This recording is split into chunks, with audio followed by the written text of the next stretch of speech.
It's weird. You don't think about it because for a lot of people, this is a bucket list trip. And it's an incredible trip. Everybody needs to do it, but it's just you, and that's it. I guess physically demanding positions, our mind starts to do weird stuff to us. And especially on these longer trips, the only way to get through this devil's trip is just to go.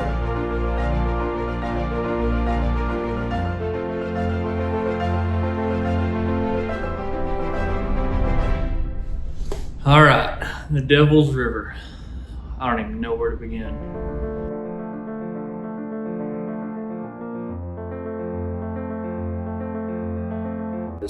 The water's beautiful. The land around you is amazing. The stars at night are something you can't even explain. But any point in the day, that switch flips and she's a bitch.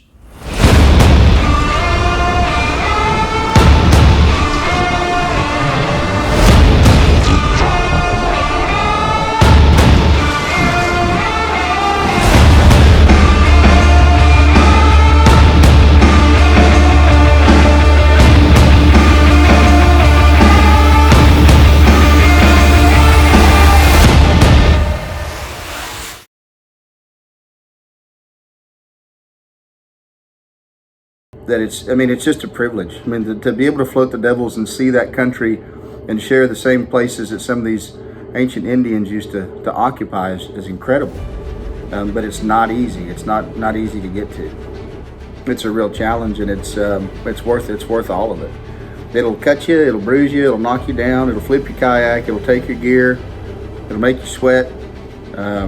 Made some people cry, but it's all worth it.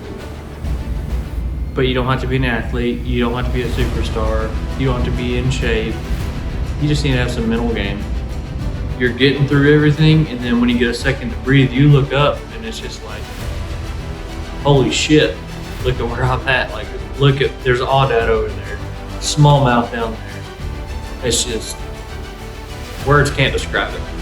You've got to do it.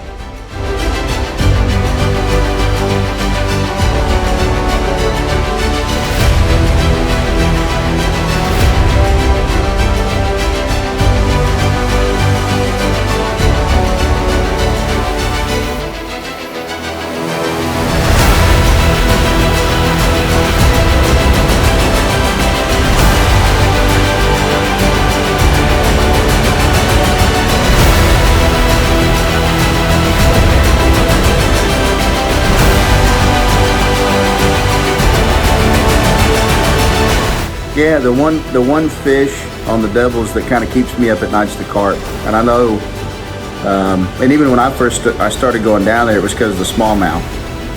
It's crystal clear. You get like very, very precise visual cues on if that fly was placed right, if it was the right pattern, if it sunk too fast or sunk too slow. Like, you get all those visual responses, and when you get it right, those fish will move to it and move to it hard. And you just don't get that a lot of places in the rest of the state.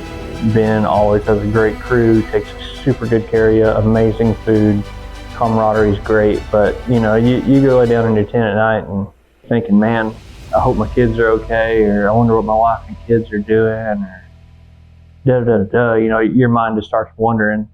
But the reward of doing it, by the time you get to the end of day 4, it's unparalleled. It's just amazing.